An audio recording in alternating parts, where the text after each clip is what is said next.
Hi everybody, so I'm Jeroen Willemsen and today I want to talk to you guys about SSL pinning for Android and iOS.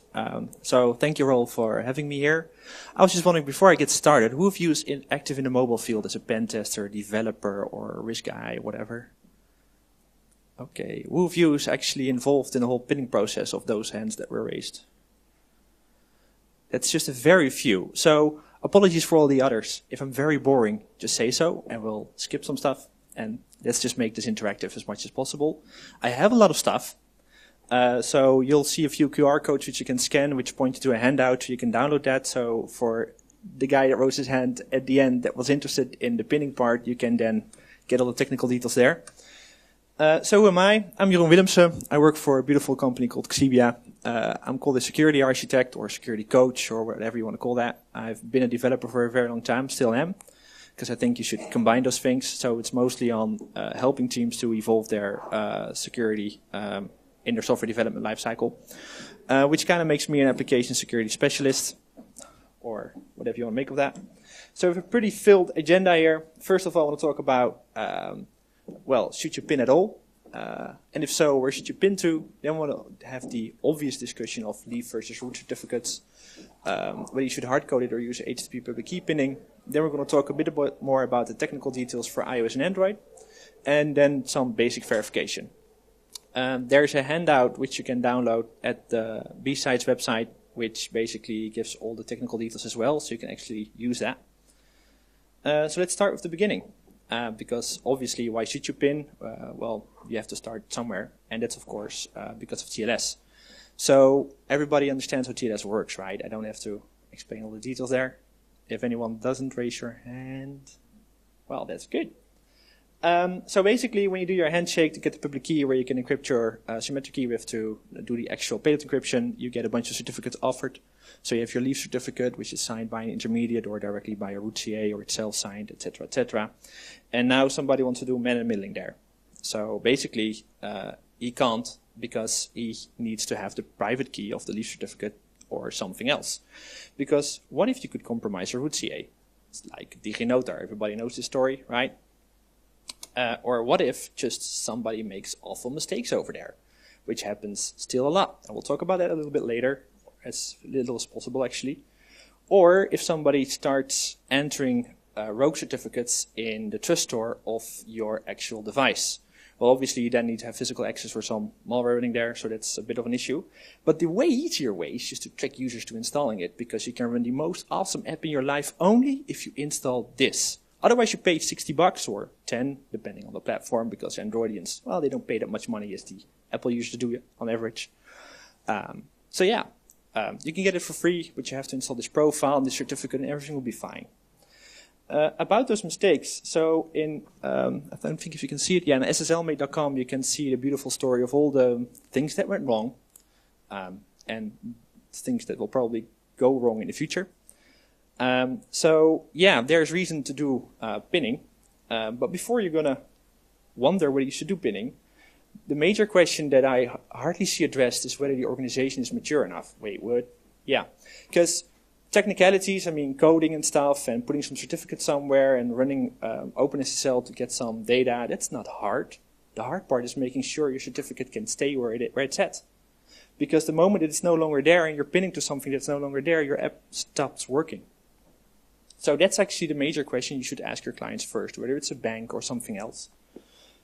So it basically takes proper certificate lifecycling to do the pinning correctly. If you make sure you have a proper certificate lifecycle, if you make sure that if you do public key pinning that your public key remains there and you don't do anything else, it might work.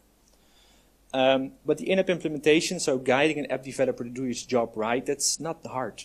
That's just, here it is, copy, paste, follow the recipes and go. We'll still discuss some of those recipes, by the way, just to make things easier, so you can just offer them directly. And the hardest part actually is protecting the private key belonging to the public key you're pinning to or the certificate you're pinning to. If you can't protect that, then you have to move along, and the app is still pinning to something that isn't secure. What's the bigger risk? Right, so only pin if you have something valuable to protect and you don't trust the PKI infrastructure or how people are using it right now. So, well, banks make sense, social media makes sense, games that want to prevent cheaters and use microtransactions, again, makes sense.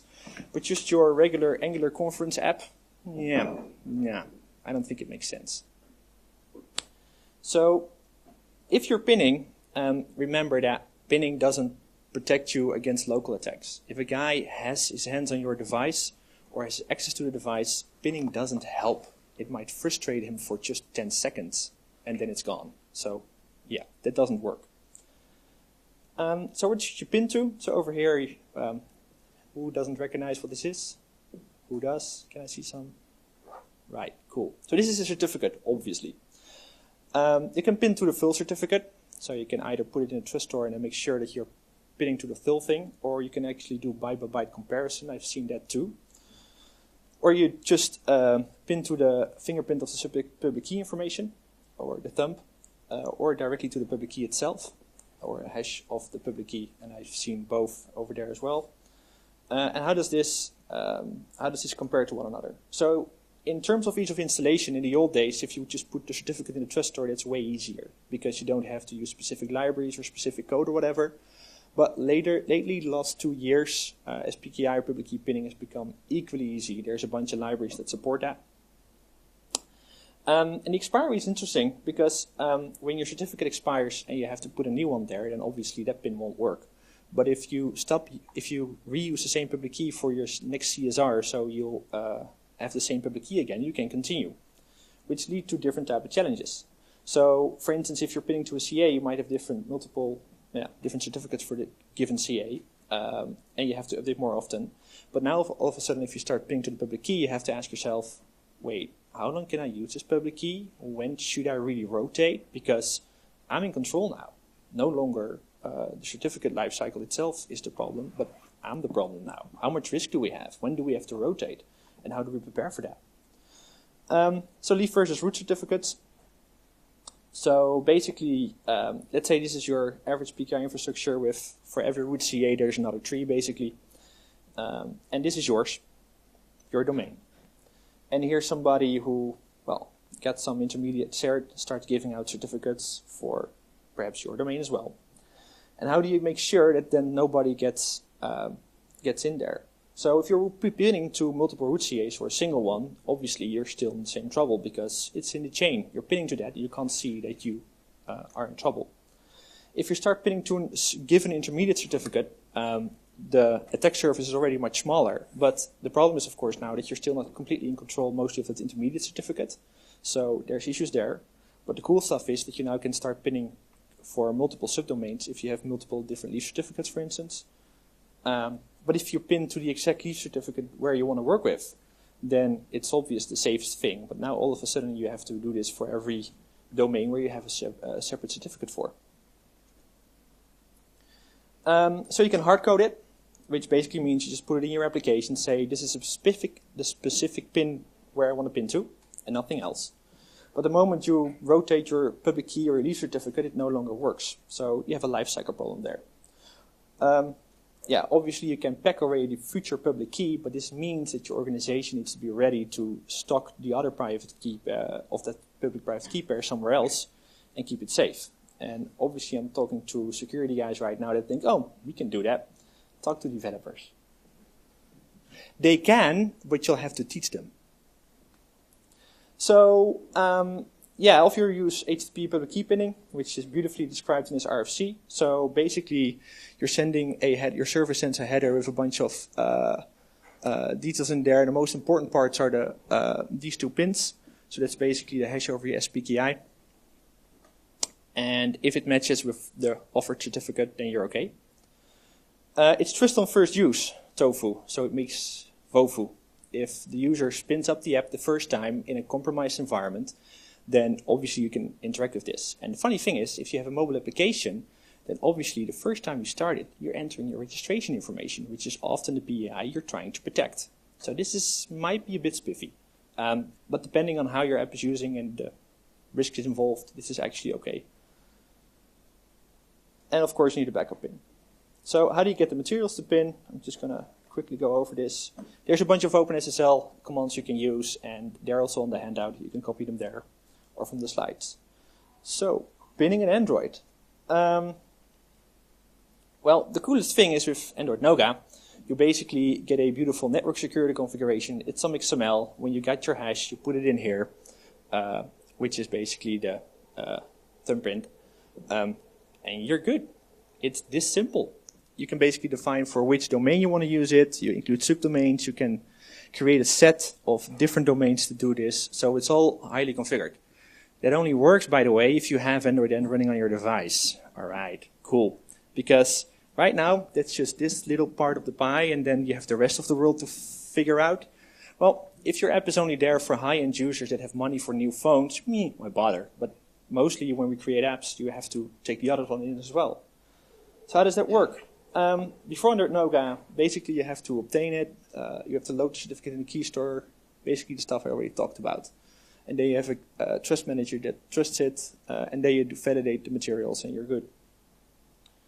And then for public key, it mostly means that you have to create your own trust manager. Here is where many developers make many mistakes, so let's not go there. But you can also do it differently. Oh yeah, and before you, by the way, do that, you have to clean the chain, because an attacker might the man in the middle might offer a set of certificates where his rogue certificate is in as well, and so is the actual certificate that is pinned by the developer. And then still, he can use that rogue certificate or its public key from that to do the actual handshake, even though your pinner said this is fine. So you have to clean up the chain first. There was a lot of fuss about that, I think 2 years ago by now. So in Android API level 17, this has been fixed. You can use the X509 Trust Manager extensions, but that's not a large part of the pie. That's still halfway, which means that you have some issues. Obviously, you can't use the OpenSSL library because in the latest version of Android, you can no longer do a lot of low-level hooks anymore. So you really have to go with the flow of what Android is offering you. The cool part is you can actually do this relatively easy for many API levels using OKHTTP3. So that's a pretty modern HTTP client for Android, which is used a lot by developers locally. There's actually a recipe in there, so we'll just go through it quickly. Basically, you initialize it first. You connect, you get a stack trace, because obviously this is not the pin you're looking for. And then you select the one you want to pin to, so leaf certificate or intermediate or root. And there you have your pinning. Ta-da, that's cheap. And then you update the pinner and you're ready. An alternative is TrustKit for Android. So if you don't want to go all programmatically, but you just want to have that XML from Android Nougat, then TrustKit for Android can do this for you. Basically, you enable that, and then you can just still use that XML, and it will work. The only important thing is, of course, keep the library up to date if you're using OKHTTP3 or TrustKit or whatever, because the Android platform changes, and so does the library interaction with that platform. If that's not configured correctly, it might not work at all. So that's a good thing to take into account. So then iOS, which is actually relatively easy. So there's NS-URL connection, which has been used a lot. And these methods are deprecated, but still advised on many websites. And since they're deprecated by Apple, don't do it. Either in Swift you're using the connection will send request for challenge, or in Objective-C you're using connection will send request for authentication challenge. And there you implement the pinning. Don't try to use the deprecated methods, because that will give you trouble. So how do you do that then?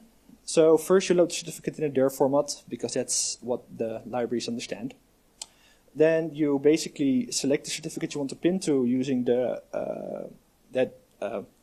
verb, basically. Oh, and you don't have to do cleaning, because that's what Apple does for you. Thank you, Apple.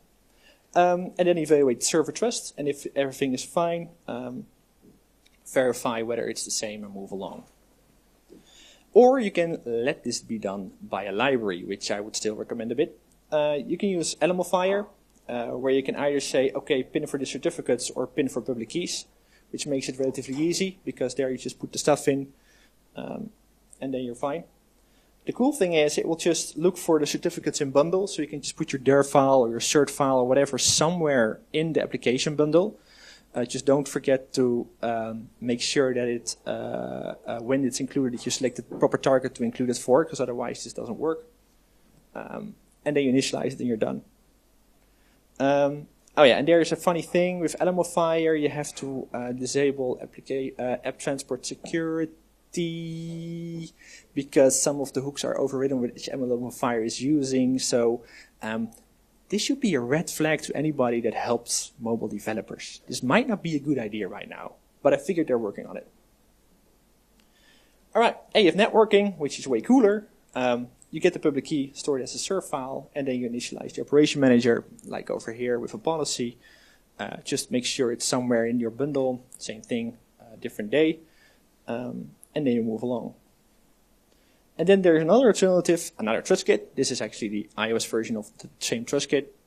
Get the pins you want to pin to, enter them either in the info plist file, which might not be the best idea. A better idea is just to put them in the configuration programmatically, because that takes a lot lesser problems to change those. But that's a different topic, by the way, and I'll give a slight pinner to that one. Then you have your basic verification. So basically it's all based on Burp. You set up Burp, you generate a certificate for a given domain and install it on your device.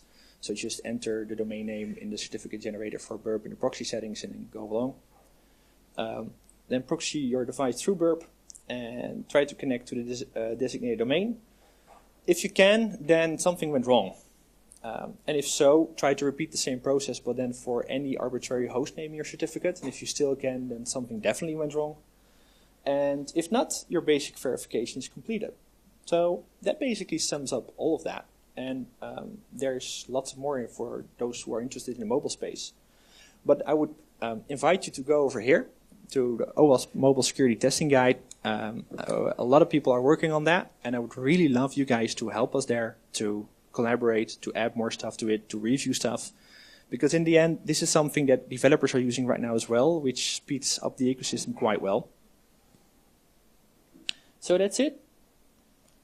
So some takeaways. Pin if you really have to. Don't pin if you're not ready. Don't pin if you don't have the residual risk that really needs this in-depth control. Pin only if you're mature enough. Select the node you want to pin to carefully. Think about that for a couple of seconds. I would say prefer public key pinning over certificate pinning, because by now that lifecycle thing should be pretty evident, I guess. Don't just do it yourself. Please use a library and keep that updated. And if you do it yourself, it's fine, but make sure you're experienced, you know what you're doing, and that you have somebody who helps you to evaluate it. And check the OWASP Mobile Security Testing guys for details, and feel free to correct or update it. Questions? There's plenty of time left for questions, so that's good.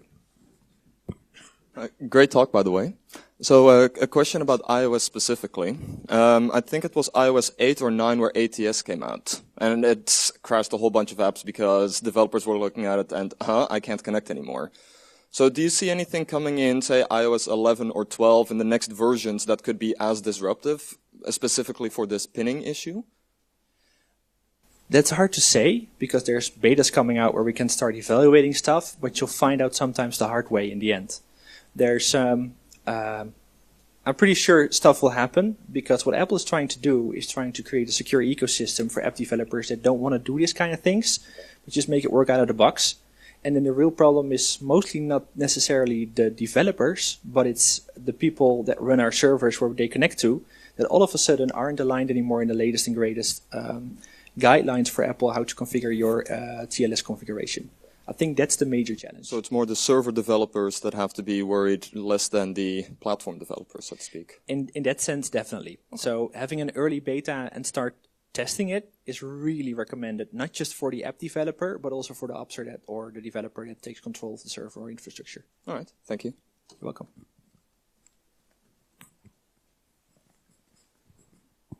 Hi, really great talk. I had only one question. How do you prepare for compromised keys that you pin to?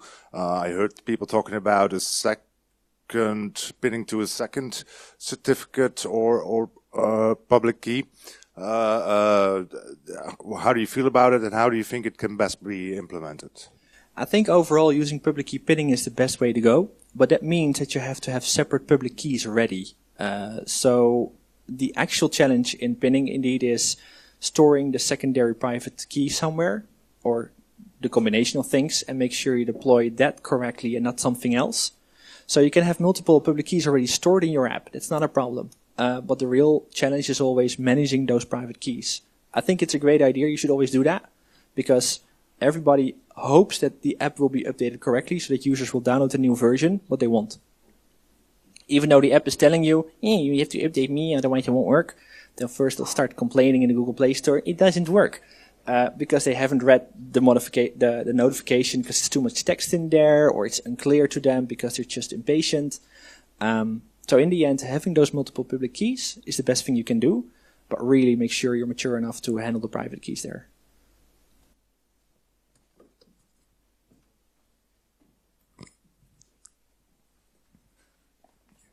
So with a growing number of both nation states, but also corporations trying with the best of intentions to break SSL, either at network parameters or further down an ISP upstream chain, this is obviously not going to work, right? You're going to lock some users out of your application if you insist on pinning, right?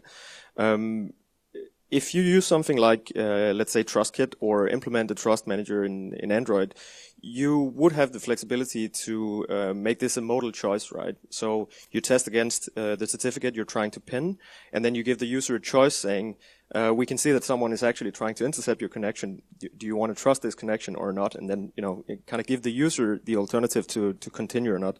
Is this something you have experience with or have some thoughts on?